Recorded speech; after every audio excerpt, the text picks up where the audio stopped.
The Mexican Soccer Show, amigos y amigas, has started.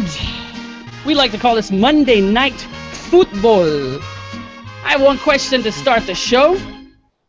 ¿Dónde está el 2-0 que nos iba a ganar, amigos? CONCACAF champions.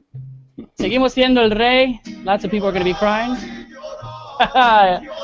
Saying hi to everybody on YouTube, saying hi to the chat, saying hi to everyone who's listening to us. Maybe some other day, maybe not tonight, but to all of you guys that are watching us live, thank you for spending the night, especially when you could be doing other things. Thank you for joining us in the celebration. 1 hour dedicated to Mexican football, Mexican soccer. 1 hour dedicated to Mexico versus US, because carajo, ganamos, y ganamos bien. Yes, yeah, man. 2015 Gold Cup champion, Mr. Tom Marshall, to start with, back in Guadalajara, 93,727 people screaming, whether if it's for joy or crying because of a late, amazing goal by Paul Aguilar. How are you doing, Tom? I'm good, yeah, just recovering. Got back at 6 a.m. in the morning, so got a few hours sleep and then right back at it. But yeah, amazing experience, you know. Like I think just written in an article, it's like you can go anywhere in the world and there'll be few places where you get an atmosphere as genuinely good as what we saw on Saturday. Go anywhere you want, you know, Italy, England, Argentina. There was just a special occasion on Saturday, and obviously extra special for the Mexico fans. Yes, you said it, Tom. You said when we were done with the show, you said, you know what, we should be happy. And then quoting Tom in this very great moment, he said we should be, you know, very lucky the fact that we witnessed almost 100,000 people screaming. It doesn't happen anywhere else in the world. Great way to start. Naib Moran, Tuca Ferretti is the news. No Mustaf now, the genius for what he did, what everyone doubted him. Tuca Ferretti now leaving us after tomorrow. How are you, Naib? Good evening, Wiso, also Tom and Cesar. Yeah, se va Tuca, but he leaves el listón alto, what you would say, sort of leaving the team at a high position right now in CONCACAF. They won the Gold Cup. Now they won the CONCACAF Cup just a couple of hours ago, basically. And it had a movie-like ending, you know. It was special, you know, being really close to Hollywood. It was a Hollywood-esque ending to the match in 118 minutes. So it was a really spectacular game. It had everything. Definitely a movie-esque. I like it. Right next to Hollywood. Sufrimos mucho. Cesar. We did. Back in LA, we suffered. You're there at the press box. Couldn't say a word. Goal. US score. Goal. The US scored. Finally, Paul Aguilar with the golazo. Cesar, how are you? I'm good. Everyone's happy, but I'm relieved. I was telling Tom that when we were leaving the game on Saturday, when Bobby Wood scored that goal, it looked like the U.S. had more of the momentum, and to me, it looked like they're going to be the ones who are going to score the next goal. And I was freaking out. That's the most nervous I've been in a very long time. So for me to be perfectly honest, I'm happy, but I'm more relieved than anything else because, you know, that talk that we had before the game, it's the same talk we've had constantly about Mexico United States. Yes, we're more talented, but in these rivalry matches against the U.S., sometimes we fail, sometimes we stutter. So every time we scored, you know, the U.S. would immediately equalize, and always in the back of my mind, I always thought there's a chance that the U.S. could come back. And I thought they were going to do that after the Bobby Wood scored that goal, but thank God for Paul Aguilar. Paul Aguilar, who I've criticized multiple times, but thank God for that golazo right there.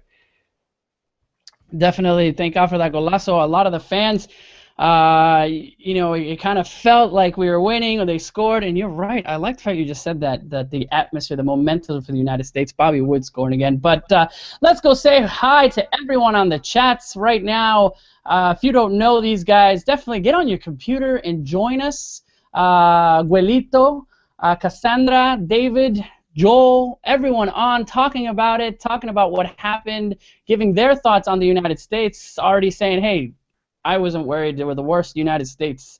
I could remember a team where they held back so much. So a lot of fun on the YouTube. And if you're not listening to us, if you're on your cell phone, thank you again, like we said. But let's go ahead and get started with an epic night almost 48 hours ago. Let's see, it's around 7:08 Pacific. I think right around this time there was already a goal, maybe 2 goals with the United States, but we were there. Where were you watching it? If you weren't the part of the 93,000, I'm sure you were partying somewhere else. You were watching with your family, with your friends, and I'm sure enjoying the goals nervous a little bit, but ultimately partying afterwards. Seguimos siendo el rey, which was the trademark by Pancho Villa, starting with a giant tifo. Gotta say, awesome to that. So let's go in. We got a little bit of some technical cool stuff that we have today. With we're able to see the highlights here on this giant screen. Fancy. So it's a little fancy today here at the Mexican Soccer Show for sure. Kind of what happened, and I'd love to hear your thoughts, guys, on the very first goal. While it's loading, Tom and Naive, the three forwards that we saw in the night, coming together and actually, pulling maybe more of a Barca-esque kind of, just display. Naive, your impression on the very first goal? I mean, I think the possession game was one of the aspects that sort of stood out in the first 35 minutes of the game.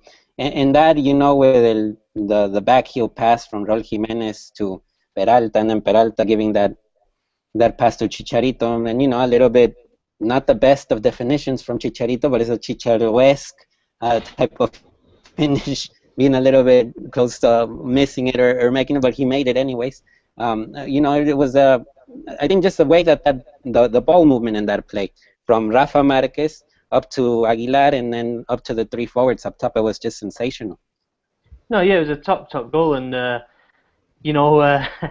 remember me and Cesar were actually talking, and I think I wrote it in my piece, Giovanni's goal in the Gold Cup final in 2011 in the same ground and it's the same goal, I believe, same end of the Rose Bowl Stadium. I think it was every bit as good. I mean, I know Gio's was a bit of individual magic, but I think that goal for me was top quality. I mean, the way, the movement, the intricate passing between the players. I think, you look at Mexican football and it's almost like that sums up all the positives of Mexican football. That goal, there's technical ability, fast one-touch football, and an end product. You know what I mean? I mean, I'm sure we'll talk about the US's first goal, which I think was all the negatives on Mexican football. But for those first 10 minutes, I thought Mexico absolutely dominated, and highly impressed how confident they were going out and how they took the game to the United States and really caught them off guard, I thought. Yeah, I think Tom, you're a little crazy for comparing it to the Gio goal. I don't know, maybe it's just me. I think that Gio goal is just on another level. But that being said, no, I can't deny that it was a beautiful goal. Like, I put it up on my Twitter account that I was like, that's the best teamwork I've seen from Mexico. That 5 seconds right there, that was the best teamwork I've seen from Mexico in months.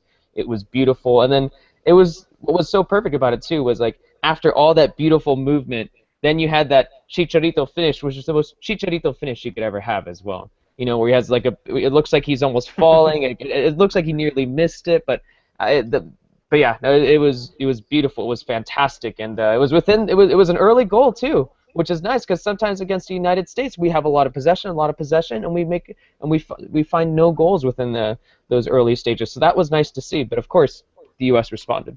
Yeah, and then there's Chicharito's first goal against the U.S., which I think is something extraordinary to say after all the goals that he's scored in the last 5 years or so. Yeah, and I think you saw that in the celebration as well. I mean, I was watching some of the highlights today just before coming on, and I mean, you don't see it when you're in the press box as much because you're like writing a tweet or taking notes. For all three of Mexico's goals, the celebrations were wild. I mean, they really were. I mean, all the players got together. Chicharito, I mean, he usually goes a bit crazy for the celebration, but that was even more. That was extra. He was going, you could tell how much it meant to him. And even though before the game he was like, oh, it's not a problem that I've not scored. I just take every game at a time. Like, the next game's always the most important. But it meant a lot to him, that goal. I mean, I think I wrote, he scored in the Premier League, he scored in the Bundesliga, he scored in La Liga, he scored in the Champions League. I mean, he's closing on Borghetti's record, and now he's finally scored against the United States. So, it'll be a massive confidence boost for Chicharito, who, just now he's getting to grips with life in Germany. 42 goals Chicharito has now, with only 4 away to get to Borghetti, and we keep saying, Cesar, you wrote in a great tweet, something about Chicharito missing so many times. And it's just amazing to see when he came in the first goal. I think we're all very, very happy for him to have. He did struggle a little bit more, but we'll go into that. But as a first goal, we're kind of going around the goals. We were having some technical difficulties with the video, but we're just gonna go ahead and keep going. That's how we roll here at the Mexican Soccer Show. Sometimes you can't just you have to plan it all out.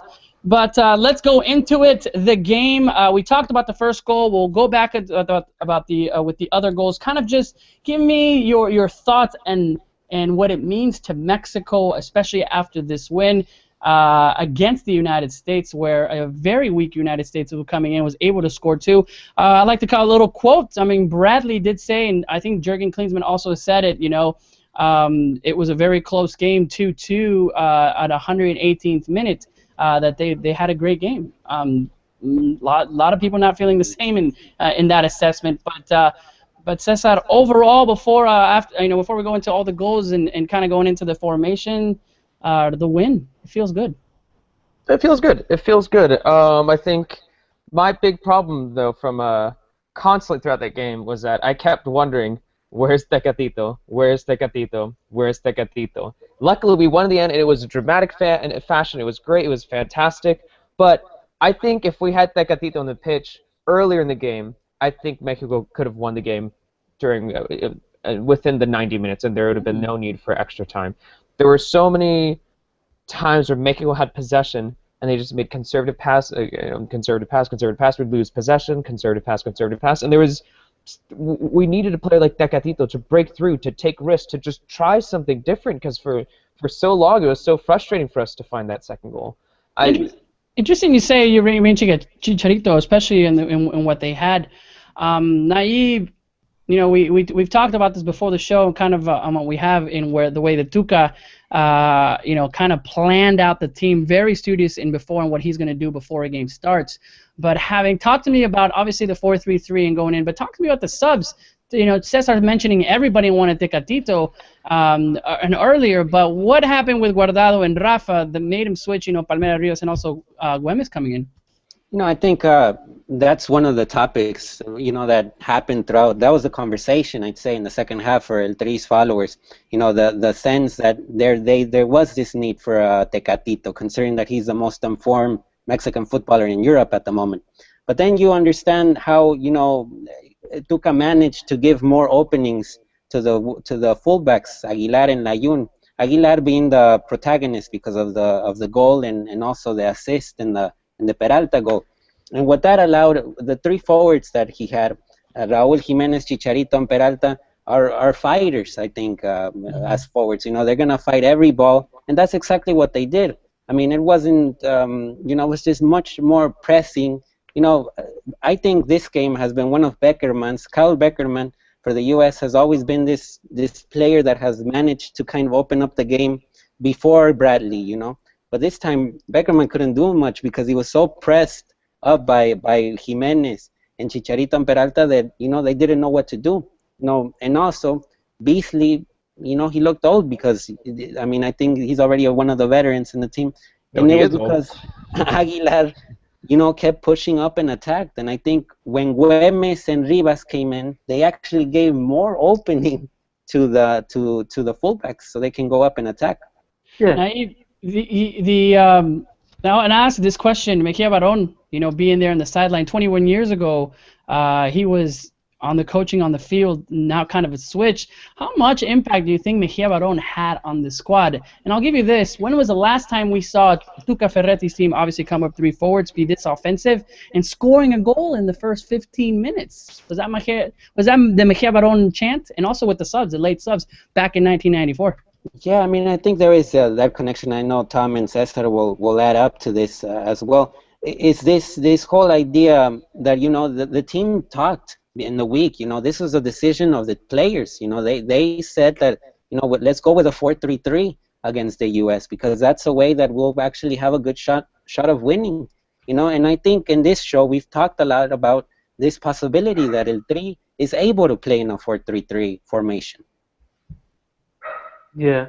No, I mean, I don't know. I think the Tecatito thing, defensively, he doesn't offer that much. And I think that, Naive hit the nail on the head there. Tuca Ferretti is that type of coach. He wants his players to absolutely battle, no matter if they're the main striker or the fullback. You know what I mean? So I think that kind of explains it. And I think in such a tight game like that, I think he thought maybe it's a bit of a risk to do that. But I thought Mexico were really, really good. I thought they were really good in possession. I thought they were the best team by some distance. I think that it's been exaggerated that this US team's poor. I mean, maybe the Gold Cup team, they played a lot of youngsters there, but they went back to the pattern, to the standard formation, the players that have been there and done it. So you can't say this was a poor. You've got Jeff Cameron, the centre back who's in the Premier League. You've got Beasler who was key. He was key when the US beat Mexico in the Azteca. 28 passes they had in the second half. 28. That's it. I mean, they look like a Central American team that's afraid of the Mexico and the Azteca. That shouldn't be the United States. Well, I mean, I don't know, but what I'm saying is that I'm saying that's because Mexico were good. Yeah. You know what I mean? Okay. I'm saying the United States. Everybody's going, oh, this was a poor US team. All right, maybe they played poorly, but let's give Mexico some credit. If you're going to talk negatively about Mexico, it's that once again on that first free kick, they were, just I don't know what they were doing defensively. And then the second one, I think Moreno, he just lost a bit of concentration when Bobby Wood made that run. So yeah, you can criticize from that thing, but I think in terms of team, I mean, you look at how the quality of those Mexico goals. And you boys know what I'm like. I'll criticize Mexico if I feel like it's necessary. But I thought again in that game they were very, very good. And I think that the kind of football that they're trying to play is really easy on the eye. And Klinsmann said before the game about these Mexican American fans who will go to the stadium and be supporting Mexico, but then underneath they'll have a US shirt on that he wants them to come out. Coming up to support the US, but you look at the aesthetically that game, and it's like if you were neutral, I don't think you'd support the US after that. You'd see this Mexico team that really took the game to them, and I think it was a source of a lot of pride for Mexico fans that the way the team played and the way they took the game to the opposition. Oh, most definitely. But the thing is, I think with this 4-3-3 formation, I don't know if every time we'd play the U.S. if we would get a positive result using those players that were within the formation. I think in Rafa's position, we definitely should have had Jonathan Dos Santos, and I think one of the wingers should have been Tecatito. And I think with Jonathan Dos Santos and Tecatito in there, I think we would have beat the United States within the 90 minutes. I think having Rafa Marquez in that right there, in the middle of the pitch, I think we lucked out a little bit. I think he had a solid performance. I think he was fine. He got tired. You could tell in the second half he really started to get a little bit more tired. He started to have a little bit of fatigue. But I don't know with this starting 11 if we would beat the U.S. men's national team every time. As I mentioned, I think if we really wanted to beat the U.S. within the first 90 minutes, we should have had a player like Jonathan Dos Santos in the middle. And we should have had a player like Tecatito. That was a big surprise. I mean, you obviously now going in with this lineup, Jurgen Klinsmann knows what's going to happen with the 4-3-3. So when you say that, Cesar, where how can we beat him again with this lineup? It was the surprise of the lineup that just struck. I mean, they were confused in the beginning with the players going in that 4-3-3. Like now you've mentioned, they were pressing so hard that every single time, Guzan, he kicked the ball, they had nowhere to go because everyone was so packed and they could not come out with the ball when they were coming in. That allowed Layun, that allowed Aguilar. Aguilar had a stellar game. It was because of three forwards that were over there. So of course, the Klinsmann did whatever he did. Especially after the first goal, it looked like after that fight, Mexico kind of lost it and got a little bit too maybe passionate and emotional, where maybe the U.S. came back in the last 15 minutes. The U.S. actually did look like the better team. They were able to at least be on the Mexican side of the field and actually be a little bit more dangerous. It wasn't until the half where Tuca brought Rafa back to his normal position and not in that central midfield. I mean, the holding mid, and they were able to do that. So, yeah. I think the 4-3-3 was perfect, and I think it caught him off guard because Bradley, after the game in the mix zone, was saying that he was saying what else could the U.S. do? They kept Mexico kept pressuring them. They had to regroup and try to attack, but Mexico just kept applying the pressure. I just think a couple of those starting options in another match like this, I don't know if we would be able to beat the U.S. Yeah, let's say something real quick. Oh yeah, Tom, you're going to say something. No, go. We're talking a lot about how good the game was and possession-wise and pressing-wise from El Tri. And I think, El Tri schooled the U.S. team pretty much the whole game. But even though that happened, there was a chance that, the U.S. could have taken the game to the penalty kicks. I mean, I think that, there was some unnecessary suffering in the game. And I did note it, especially in the first 90 minutes, because the point that Cesar is bringing should be noted. I mean, I do think that Güemes and Palmera Rivas were defensive substitutions. It would have been ideal to close out the game in the 90 minutes, to put in an offensive asset when you had him on the bench. I mean, you had Vela, Jonathan, and Tecatito, even Aquino as a fourth option. But there were options on the bench to end the game in the 90 minutes. Well, I think it was the Rafa Marquez and Guardado weren't 100%. We're asking him. And I think that's one of the things, but I think the other one was, I think Ferretti liked the way the game was going. Yeah. I mean, they were playing well. I mean, why would you change it up? I mean, it's not like if you're a goal behind or 2 goals behind, then yeah, obviously you got to take risks. But I don't think he wanted to take risks. I think he liked the way his team was playing. I thought that, like we've said, I mean, I don't agree with Klinsmann when he was like, oh, we were in there. It was like, yeah, you were in there, but in terms of creating chances, I don't know. I just thought Mexico looked better all over the field, and I mean, not a lot better. I thought it was, it was obviously a pretty tight game, but I don't think Ferretti. I thought he liked what he's seen, and he was like, if we keep going like this, keep it tight at the back, we're creating stuff up front. The US aren't comfortable with those 3 strikers. Yeah, and I mean, we were mentioning the fact that when Tecatito came in and was with the 2-1, Mexico looked like they were going to win. Even before that, after the first, the momentum was there. The 2-1 when Tecatito came in, and he was running, on the sideline, and it was Tecatito's show, and everyone was happy. We're going to win this game. Obviously, before Bobby Wood, everyone thought that the momentum was there. It was a third sub, and Tuca was like, all right, I think we got this. And all of a sudden, a small mess up. Bobby Wood, who scored for the United States in the Holland game, if I'm not mistaken, I think and also in the Germany game. Bobby Wood one more time. This young kid, over some say maybe a mistake by Moy Munoz, but it was 2-2. And Cesar, the fact that you said that the momentum was there, I don't know why, but I was like, I thought we had one more. I thought it wasn't going to go to penalty kicks. I mean, this was a different team. It wasn't like we were, shooting balls and just kind of like the Chepo ball over the top. We had great chances to go in, and I have not seen the U.S. play, like I said at the beginning, like a very minnow, small team. It's like in the Azteca where they have to come back. They almost played even more defensively than they did in the Azteca when they got that tie. I think that's I think it's almost like the U.S. Not saying that they shouldn't give us this much credit, but it's almost like they gave us too much credit. Like it didn't seem like they were too confident at all against us. So it's interesting because they did step back a lot, and I think a lot of that had to do with that 4-3-3 formation. And really quickly on Bobby Wood, it's just ridiculous that we're letting Bobby Wood score goals in us. Like I think he plays in the German second division. I'm not entirely. I think he plays like Union Berlin or something in the second division in Germany. But I think just one quick point about Ferretti. I mean, if we'd have said 3-4 weeks ago that he's going to play Rafa Marquez in midfield, that he's going to play Raúl Jiménez, Peralta, and Chicharito, and it'd work. Well, first of all, we'd have been like, no, he's crazy. You can't be doing that. What are you thinking? But I think he has to take a lot of credit for thinking outside the box of this team and putting it together and getting that result. And not just in terms of tactically, but I think one of the best things that came from that game from the Mexican point of view was mentally. Yeah. They were the better team. They went up twice, and both times the United States came back. And, so we're not to learning keep going. No, but to keep going mentally, to keep going, to not give in. And I thought at every point, as soon as the US equalized, I was like, the US are going to do it. It's good. They're going to win on penalties. I was like, Mexico, they're going to kick it. They're going to shoot themselves in their own foot. You know what I mean? And they're not going to go Russia after being the best team in the game. But they kept it together. They kept pushing forward, and they deserve a lot of credit for that. And just quick with this point that Tom is just bringing up.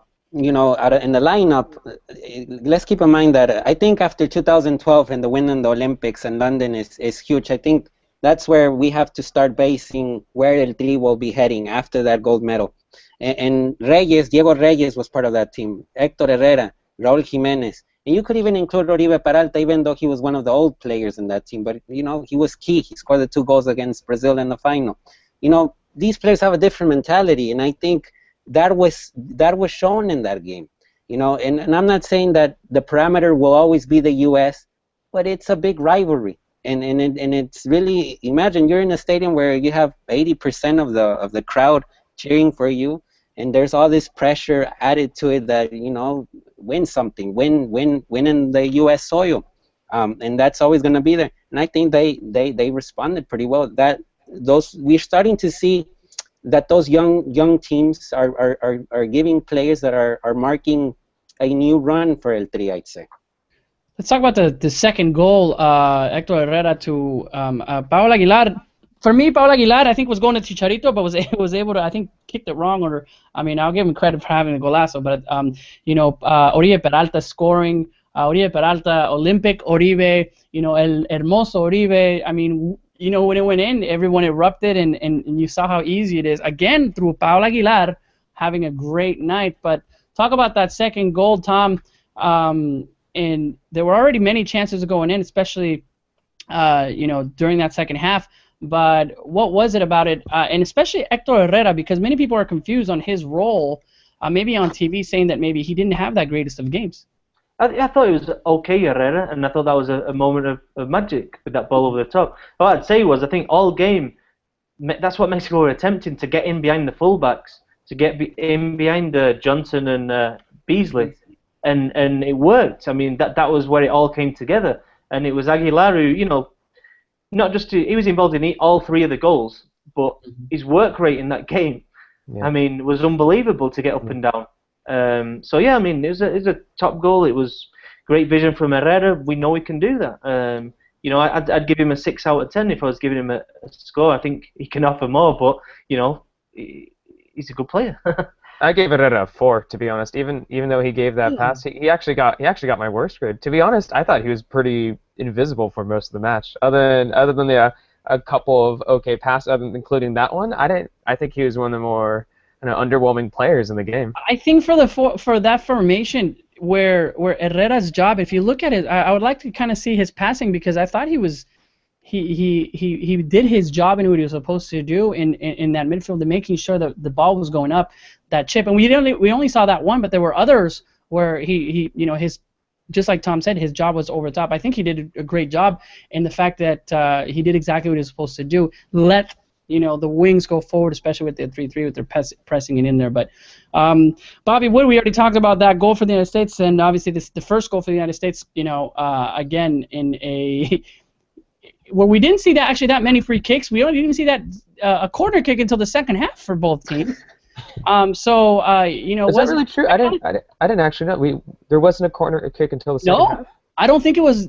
I don't remember a corner kick, because I remember when the first corner kick came in the second half, I go, oh man, I wasn't this nervous in the first half on some kind of play, and it was, I think, 2 free kicks, and then there were no corner kicks in the first half. So and I think it was because there's so much pressing going forward, especially on Mexico's side. But interesting, the third goal. We'll end up on the third goal on a Paul Aguilar, where I'm listening to some of the podcasts that are rivals, great friends that we met over there and we listened to for the U.S. That were surprised. I think there was somebody, and I won't mention what podcast said, that if Paul Aguilar gets that opportunity again, 9 times out of 10 he's gonna miss. But we've seen a Paul Aguilar score golazos. Naive, you watch America. Did it surprise you the way that he scored in that golazo? No, after analyzing the Tuca Ferretti YouTube video that all of us have watched, I came down to the conclusion that it worked, and I even put the meme, that I spotted on Twitter right away after the goal.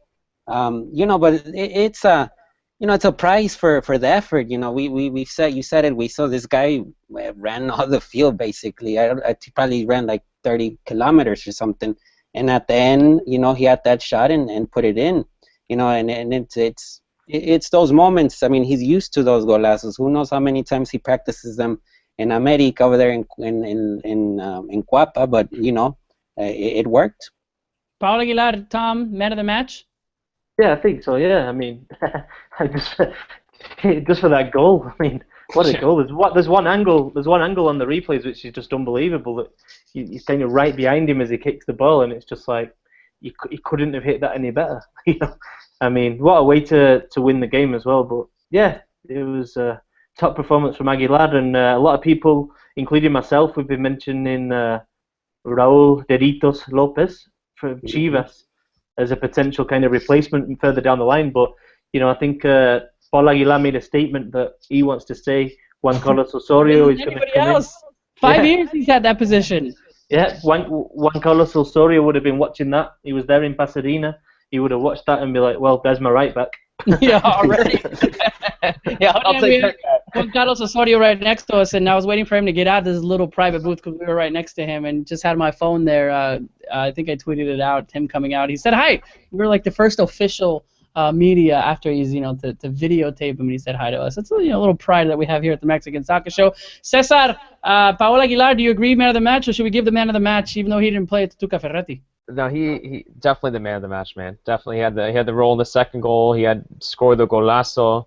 You have to give it to him. Yeah, just definitely the key player. He was running constantly. And to be perfectly honest, when I first saw the goal, I didn't really believe it was him. I thought it must have been one of the. At first, I thought it was one of the strikers, but it wasn't until I watched the replay that I realized that it was actually Paul Aguilar. But yeah, it's reminiscent of. I was telling Tom this when we were driving back from the game. Reminds me of that one Jonathan Dos Santos goal from last year with Villarreal, where he had an opportunity that was pretty similar. The ball went up in the air and just hit it perfectly, just timed it perfectly, shot into the back of the net. But yeah, that was a beauty, and I probably freaked out a couple of people in the press box with the way I was cheering and yelling. Yeah, I feel bad for Tom and Andrea Canales, who are both sitting next to me, because I just can't help myself during this game. I can't help myself. We're all there trying to be a little bit professional and not cheering, but it happens. It happens. As far as the win, going into extra time, penalty kicks coming up, and the fans were just so sure, erupting. Having Rafa Marquez there lift another trophy, and I think Naive, you asked, how old is Rafa Marquez going to be if he goes to 2018? Cesar, the answer? 39. He's going to be 39 years old. It's we said it. We're gonna have like six people surrounding him, and then we're just gonna have him just like sending long ball after long ball after long ball. That's how I'll win the 2018 World Cup. Marquez lifting the cup at the end. If he could. Everyone in the stadium. Marquez to beat. I mean, the United States. Marquez beating the United States. Is a big deal. Especially he was the only player that's been since 2002 in the suffering of what happened 2002 and 2007. But how big of a win was this for Marquez, Tom? The captain that's still the captain of the team, and then where he's gonna go. I think before the press conference, somebody asked him, are you ready for another year? Are you gonna try to retire? And he gave an answer that said, I thought I was ready in 2010. Who knows? I mean, the way he played for the first half against the United States, and the way that he played against Argentina, I mean, he's not going anywhere. I mean, really, I think we tend to, like, as journalists and, as analysts and stuff of the games, we always talk about assists and golazos and Aguilar's golazo, and, it's natural in a way. But, I mean, sometimes we don't talk about how plays start, how it's played out the back. And it's like Rafa's influence in starting Mexico's attack in that game. He was the focal point of the whole team. Everybody looked for Rafa. The ball comes out, it goes to Rafa. He decides whether it should go long, whether it should go short, to the left, to the right. He's deciding all this. He's deciding, he's weighing it up, and he's brilliant at it. He's still brilliant at it. Obviously, defensively, he's not the best anymore in terms of speed. He's not the fastest, but Mexico can't replace Rafa Marquez. People are asking questions: who can replace Rafa's not a player that can be replaced. He's one of the, for me, he's the second best Mexican player ever. You don't replace that type of player. So I don't know. I think my thoughts after that game was. Whoa! Who's the first, Tom? Hugo Sanchez. On the national team? Or just as a player overall? No, a Mexican player. Obviously, it's Hugo and then Rafa. I mean, I don't think there's much debate about that. But I mean, my thoughts after the game was we just got to appreciate Rafa Marquez while he's here. Because he's a special player and a historic player for Mexico. There's no two ways around that. But if you're Osorio, And if you're thinking about, because he wants to, who knows how long he'll last, but he wants to play that. He wants to be a part of that next World Cup, and he wants to start the new process for Mexico.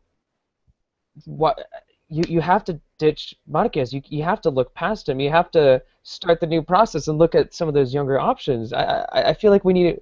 I feel like Rafa needs to recognize that too. Like he's done a great job. No, but his point is, and he said it in the press conference. He said, "I'm not here because I'm Rafa Marquez. I'm here because I'm good enough to here." So, well, I'd reverse that question and say, "All right then, who's stepping up?" Yeah. All right, I know you're gonna say Carlos Salcedo, or I know that people in our heads that, and maybe people listening, Carlos. But honestly, he's still got a long way to go to be a replacement for Rafa. I'm not saying he can't be, but and like I said, I don't think there's any replacement. I think it'd change the way Mexico plays, and I think we see that when Rafa's in the team, it's a very different style of play. And I think we saw that with Herrera as well. We were talking about Herrera. Why didn't Herrera influence the game as much? Well, because it was Rafa running the show in midfield. Exactly. Good points. Good point. Good point. One of the things. No, he did. No, well done, Tom. With Rafa is interesting because I think the figure of Rafa in Mexican football is we see him as a captain, but now I think he shares that with Andres Guardado, who is also basically a holding midfielder, a central holding midfielder in PSV. So the role that Marquez did in that match, Guardado does it in PSV. Will he do it as equally as good as Rafa Marquez? We don't know about that. I mean, it's different. Gallito doesn't have that passing that Marquez offers, and at this point, it will all depend on what Osorio wants to implement, what formation. If he's gonna go with this 4-3-3 or even the 3-3-1-3. Marquez still is capable to be involved, because let's not forget that Marquez played in Barca where the 4-3-3 was done every single day. And if he implements that style into El Tri, who better to kind of captain this revolution of using the 4-3-3 over and over again better than Marquez? But the defensive mid, what we saw Rafa wasn't the same Rafa with the amazing long balls that we've seen him before. For example, in the Argentina game, was a very different Rafa in the Argentina game to what we saw yesterday against the United States. So I think Guardado can do what Rafa did last time, but I mean, if we're looking for that long ball or that defensive that Rafa, I mean, Guardado can't do that. But that's where I would bring in Gallito, and he doesn't need to do those long balls because that's not his job. Rafa at the holding mid does not do what Rafa did it in when he's back in the line of 5 and heading that line 5 and then central. Just your thoughts. Tom, you're about to say something. No, but Cesar's point's completely valid as well. I mean, do we really think we're going to be using him in the next World Cup? Yeah. So honestly, I don't think we will. And Osorio needs to. It's an issue that Osorio's got to. He's got to find a solution to, and I'd suggest that he will keep him for a while. Why? Because the players absolutely love him. All the rest of the players are look up to him, some kind of like god figure, and why not? I mean, apart from Chicharito, none of them have won. Chicharito's not even won, but a Champions League. You know what I mean? I mean, none of them have got anywhere near a Champions League. And you would know, Tom. You would know. Manchester United. One of the things I've been watching the U23 team that's over here in the States and will play the final tomorrow against Honduras. They really don't have a footballer of those qualities in the U23. I mean, the U23 team is really good with Guti and Victor Guzman, who are the two central defensive midfielders basically in that 4-4-2 of Potro Gutierrez. But they're nowhere near of Marquez. And also, in the Olympics in 2012, Chaton Enriquez was the central defensive midfielder. Look where Chaton is at.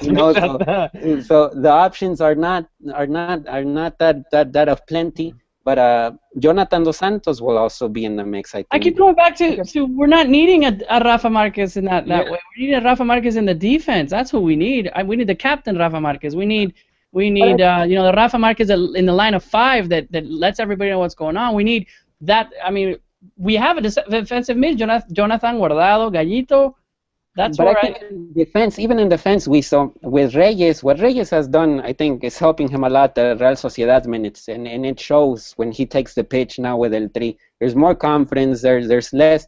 I saw Reyes more confident than Moreno, and Moreno is the more experienced one. Really? That tells you a little bit of how much, potential this kid has. I saw Moreno having a great game. There was a time where Dempsey came in there. I thought he had great stops. Also, I think Altidore was back. The two, I think one of the goals was mostly his fault. Him and Rafa not communicating on the Cameron goal, but I thought Moreno had a good game. Maybe it was just a different outlook.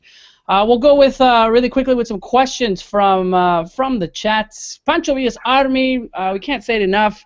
The whole world was watching where the giant tifo, that during the Mexican anthem and towards the end, on the chat asked, did you like the tifo? So for all you guys, that you saw, especially from the press box, looking at it, just looked amazing, and it looked like, I mean, how big it was when I saw it, on the field. I'm sure on TV it looked bigger, but man, it was awesome. So that's one of the questions that was asked. Tom, what did you think of the big tifo that was there? Yeah, it was excellent. I thought Pancho Villa's Army in general, I thought it was kind of a real statement they made in general during the game. Beforehand with the party, and then kind of, with the tifo, which was, I think people down here in Mexico as well are now talking about, like, who's this group? I mean, Mexico fans in general, I'm sure, nobody gets offended, but aren't the most organized. Do you know what I mean? So for them to see, see an actual supporters group who were like doing stuff like producing a tifo like that, and organizing tickets and sitting in a certain section, then I'm sure, I think it's got a lot of attention. Huge credit to Pancho Villa's Army for all the stuff they did, for organizing the stuff. They had to, for organizing the party like the night before. It's pretty impressive what they've done, and I can only imagine that it's going to continue to grow until the next World Cup. And especially with that tifo, that was fantastic stuff. And from the press box where we were at, we had a great view of it, and it was fantastic to see. I loved it. Oh, definitely a lot of fun. Atmosphere really quickly. Awesome time before the game, talking to fans. Cesar and Tom, you guys went out and talked to the many different fans that are out there. Just the atmosphere of the game, and we kind of started with the 90-some thousand people, but afterwards, traffic like always in Los Angeles, especially trying to get in. But Cesar and Tom, did you guys kind of notice? Especially about, there were more U.S. fans, I would say 75, maybe 80% Mexican fans, a little more than 2011, but back, with the 2-0 little camp that was there, with more of the U.S. fans, Mexican Americans being more apparent. Do you think that the rivalry has changed at least? We see kind of in the players, even though they were, there was some fights between, Guzan and Peralta, but within fans, the color from the fans. Cesar, you went out and talked. Tell me a little bit about, was it a little different than normal Mexico games?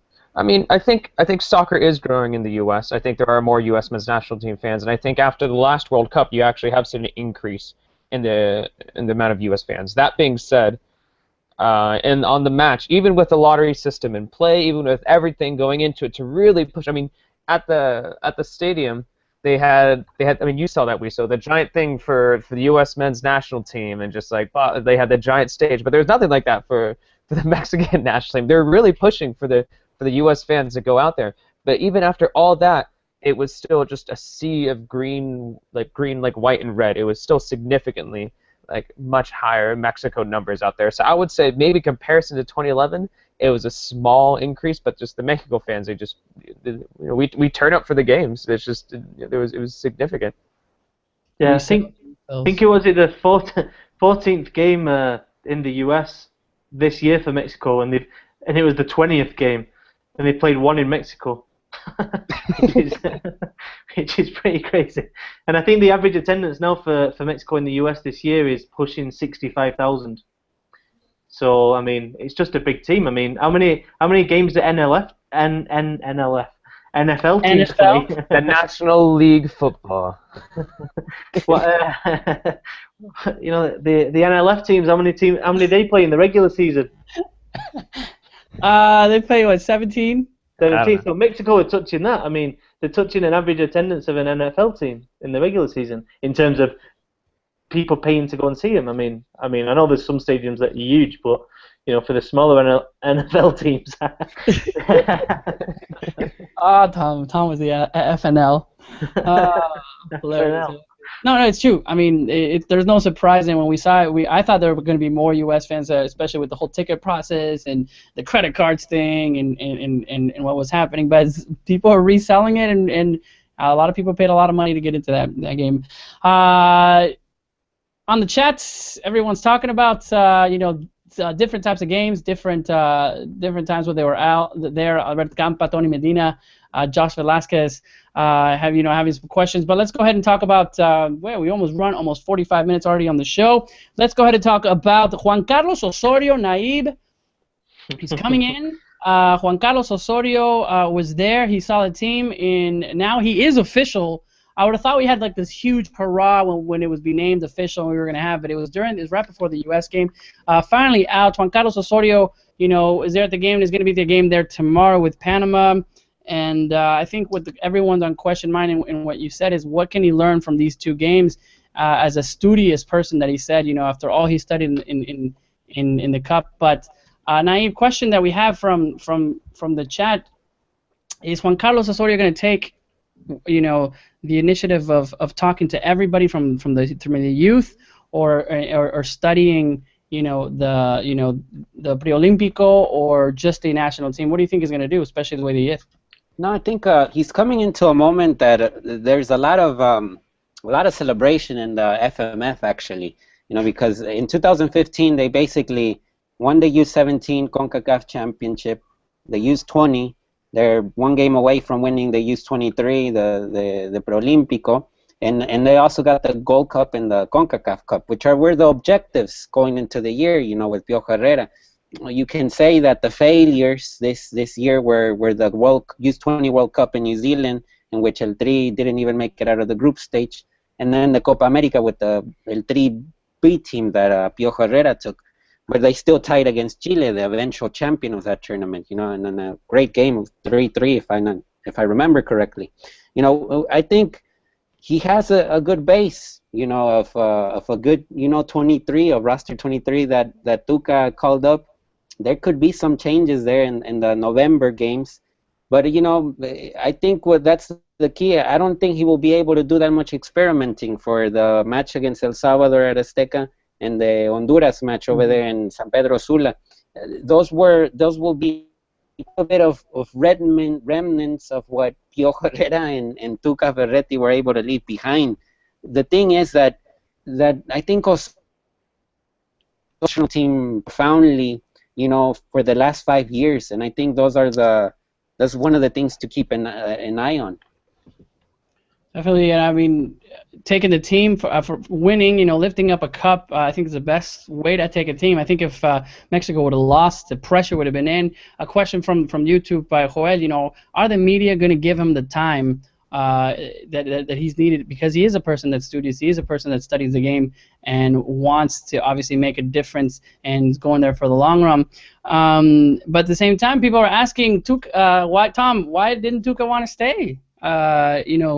I think when he was mentioned, he said from the beginning he was only going to be there for 40. We kind of didn't believe it also. Yeah, right. Well, we didn't see anybody out there. Yeah. But I think one thing that's been reported is that Tuca's actually making more money in Tigres than he would have done for the Federation. I don't know if that's an issue, but I'm going to go out there and say I don't understand either why Ferretti wouldn't want the job. I know he's been so critical in the past about the position and the partidos moleros and stuff like that, but at the end of the day, and this is what I was thinking the other day, is like he's just coached a team against Argentina. He's coached a team to try and stop Messi and Aguero, and all these top players. And then he's just coached a team in front of 94,000, intense fans. Like, it doesn't get any better than that. And I mean, I don't think it's a diss to the Liga MX to say that just doesn't happen. If you want to test yourself as a coach, I think Tuca should have took the job. Well, I think maybe from what they asked him before is like, hey, we need help, and this is where I'm at, and I think Tuca will come back. I honestly do. I think we're going to see Tuca. Let me give you a scenario. Next year, or something's happening with Juan Carlos Osorio that has already quit. How many teams? Naive or someone said it. Has quit teams. They don't fire him. He leaves when he doesn't like it. Actually, I think it was Ives who said last week that he quits pretty much when he feels that tension, when he's not giving the players, when he's doing it. We know how the FMF is. And keep in mind, this is Osorio's first national team as well. Okay, this is Osorio's first national team. I think he was supposed to be in Honduras, and then it didn't happen for whatever reason. But he feels the pressure, and he stops. Who's the first person everyone's going to win wanting him back? Tuca Ferretti. Osorio is going to go through a lot of pressure too immediately, because what's going to happen is if he loses one game or two games, everybody's immediately going to look back at Tuca and be like, wait, Tuca was able to tie against the #1 ranked team at the time, like Argentina, 2-2.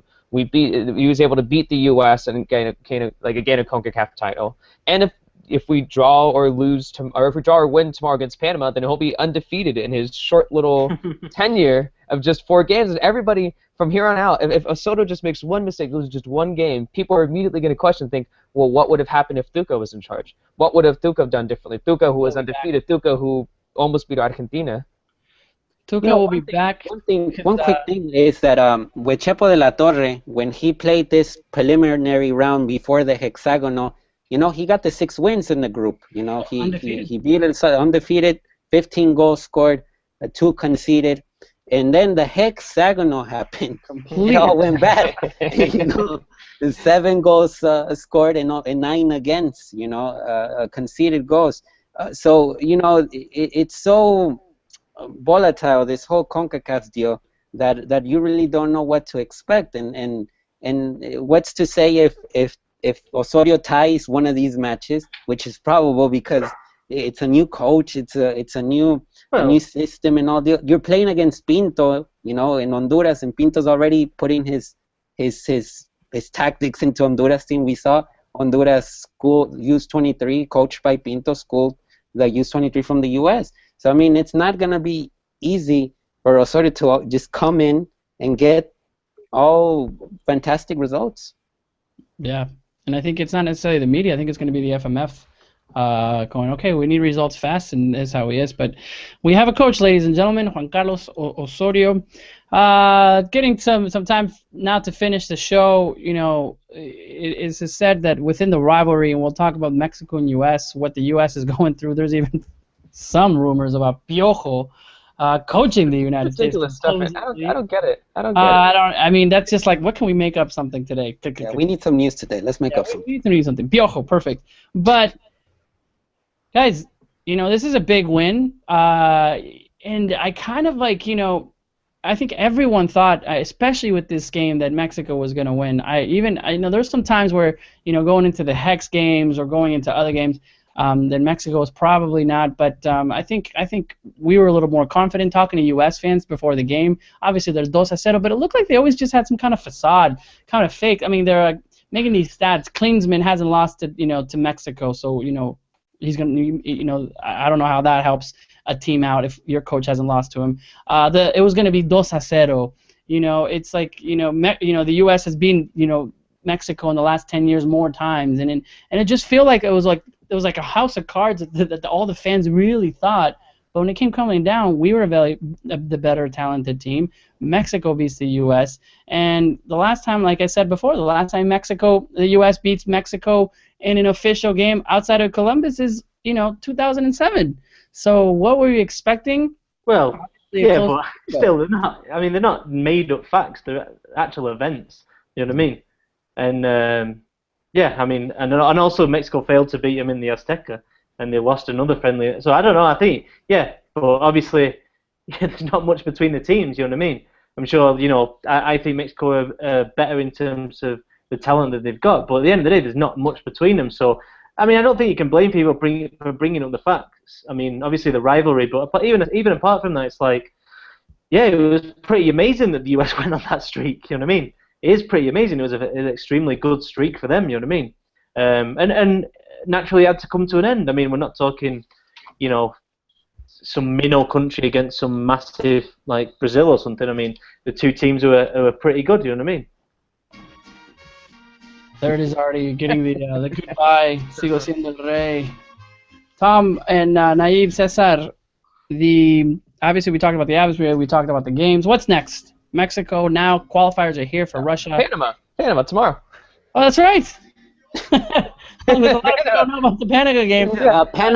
A Panama team that lost to Trinidad and Tobago in Panama during the weekend. I think that's something to note with the Caribbean teams is that Jamaica, Trinidad, and Haiti, I think are showing some signs that they will be really competitive in the next qualifiers.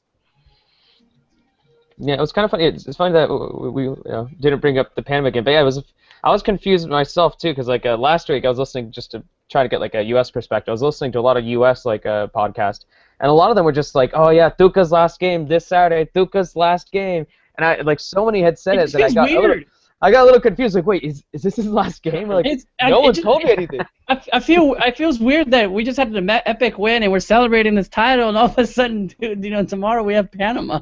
Sin bigote, Tuca, sin bigote, by the way. Oh, that's right. It's a different Tuca. It might be his twin brother or something. Yeah, it's not the most exciting game. This one is it against Panama? It's like. Well, it's exciting because we're gonna see players that we didn't see in the game, right, Cesar? Well, yeah. I mean, I'd like. I don't know. A break? You can say it. He's like, I like a break. Yep. I'm looking forward to Osorio now. I'm looking forward to seeing what his squad looks like. I'm looking forward to these topics we were talking about. Cesar. We were talking about the Jonathan Dos Santos. We were talking about Tecatito. We were talking about who will play defensive midfield. I mean, Osorio's a pretty studious guy. He'll have his own kind of opinions, and there might well be a few surprises. And Cesar Romero, striker. That would be a surprise. But also moving forward, what I'm looking for from now, obviously the under-22s have just got to the Olympics. I want to see a few of these now. A few of these players really break out. And I mean, I know we look at Eric Gutierrez, Lozano, Pocho Gonzalez. Yeah, Ponchito.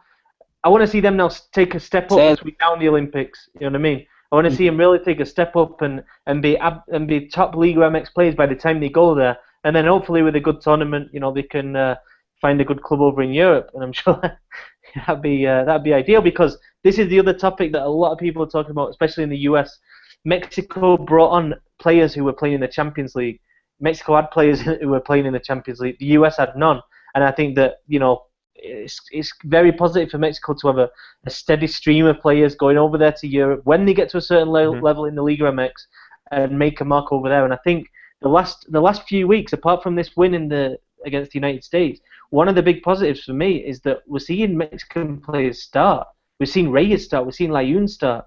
And it's positive. It's definitely a good time right now for Mexican soccer. There's a lot of exciting youth talent. I mean, the list just goes on and on and on. Actually, when it comes to youth talent, even you can bring up Orbelín Pineda. You could bring I said Lozano, Ponchito, blah blah. And even after that, I mean, we even talk about new and exciting young talent. We even talk about Cesar Montes, from the Monterrey guy. Tom brought him up, and I feel like since then, I've been paying attention to him as well. But yeah, we'll see. We'll see what Osorio does. The new process, see who he calls up. Yeah. But yeah. One thing, just to add a little bit to what Cesar and Tom said. I mean, there's a lot of bad things that they're doing in Mexican football, and we talked about the Impacto Caballeros, the draft.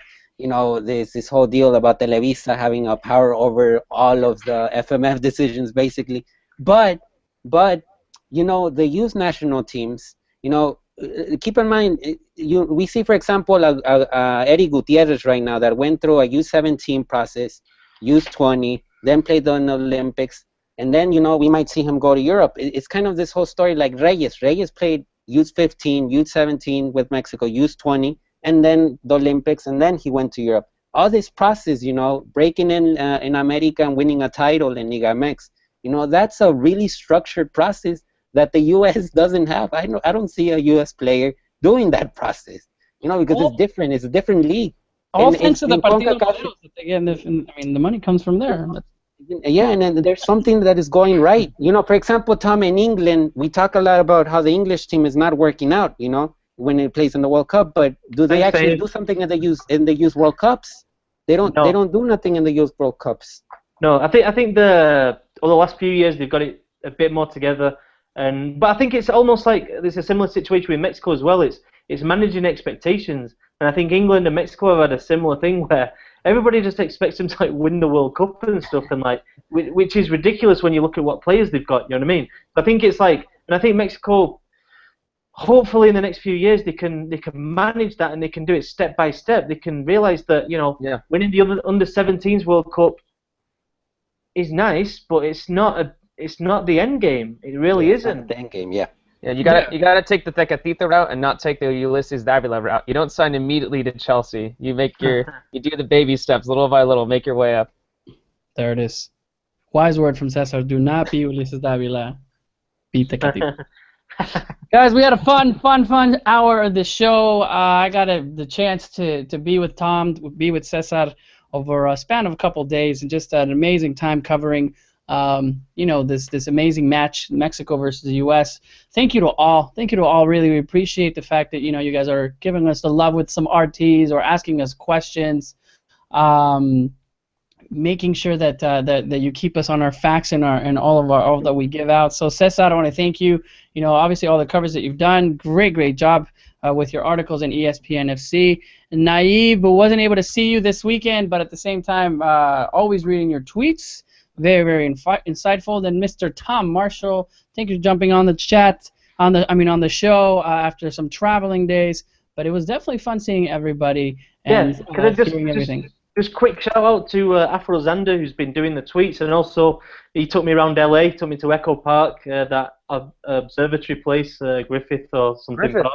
Griffith. And I had a great day, and thanks to him for showing me around. And also Marco Medina, who I spoke to today for a story. So thanks for your time, and all the people that we've met just walking around. It's always great to chat to fans. It's it gives from my point of view, it feeds me as well with knowing what people are actually thinking, and it does influence what you write and how you view this national team.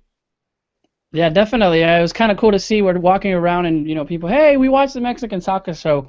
So all of you guys that are in LA, hopefully we have more games.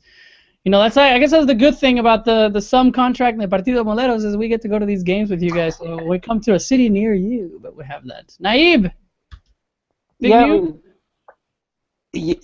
mean, one thing about my point, just to talk a little bit about it because I saw the comments real quick. Yeah, the youth success doesn't translate to the senior success, but there's a seed in Mexico that other teams perhaps don't have.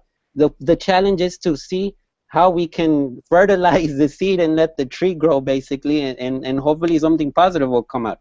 And the thing next week I won't be in the show because I'm heading to Mexico City to start up over there and cover Liga MX from Mexico City. So I'm hoping. Naive going to Mexico City, and so now we're gonna have Tom in Guadalajara, Naive in Mexico City, Cesar in California. Is another one chasing El Sueño Mexicano? We're chasing El Sueño Mexicano, and it'll be interesting to cover Osorio's tenure, early stages. Hopefully, it's a actual one that finishes 4 years, which will be sensational. America will have its 100th anniversary next year, so that will be cool to watch. Hopefully, Barcelona comes to the F soon, or something of that sort. The Pope is coming next year to the F as well. So, I mean, a lot of stuff going on over there. Potatoes. Well, it's gonna be awesome to have you in Mexico City, especially with the national team. In the way that obviously you cover it and you be there at the Centro de Alto Rendimiento. It's gonna be awesome, especially games at the Azteca for all qualifiers. So I think it's gonna be awesome. So congratulations, Naib. Again, thanks a lot to all of you that are on the chat, all of you that are listening to us. If it's Tuesday, Wednesday, or Thursday, that this is obviously on iTunes. Appreciate obviously downloading the podcast and all the love that you guys give us. But we are about to finish. Oh, quick shout out for me, really quick. Yesterday I was in Pasadena, because obviously for the game. And I didn't get to see. It was the first time I'd seen my family in over a year. So I finally got my Christmas present. Hey, a little late. I got my Christmas present from last year. Better late than never. Yeah, better late than never. The Hernandez and Martinez family in Southgate. Nice, nice, nice. Actually, one more question before we leave. Score, please, on prediction for the Panama game. I don't even know. I haven't even thought about it. I'm saying 3-0. 3-0. 1-0. 1-0, Tom. 1-1. Oh, there we Yeah, go. Yes. You know what? I'll just throw out a number because I haven't think about it. 2-0. I don't know. It's been in my head. It's been in my head for like the last 5 games. I really have not thought about this Panama game. Many of you guys have, so I'm sure it will be fun, and we'll talk about that about the game. But guys, thanks again. Another Monday Night Football in the Works Mexican Soccer Show. It's been another great hour spending with you guys. We're here every Monday night on Twitter on the Mex Soccer Show and also on Facebook. Tom is wanted to bring his little guest. Here he is. Say hello, Gizmo. There he is. His name. Check him out. What's his name? Luca. Gizmo. Neri Castillo? Muy bien, muy bien. Bueno, saludos amigos. Hasta la próxima. Adiós, adiós. Farewell. Buenas noches.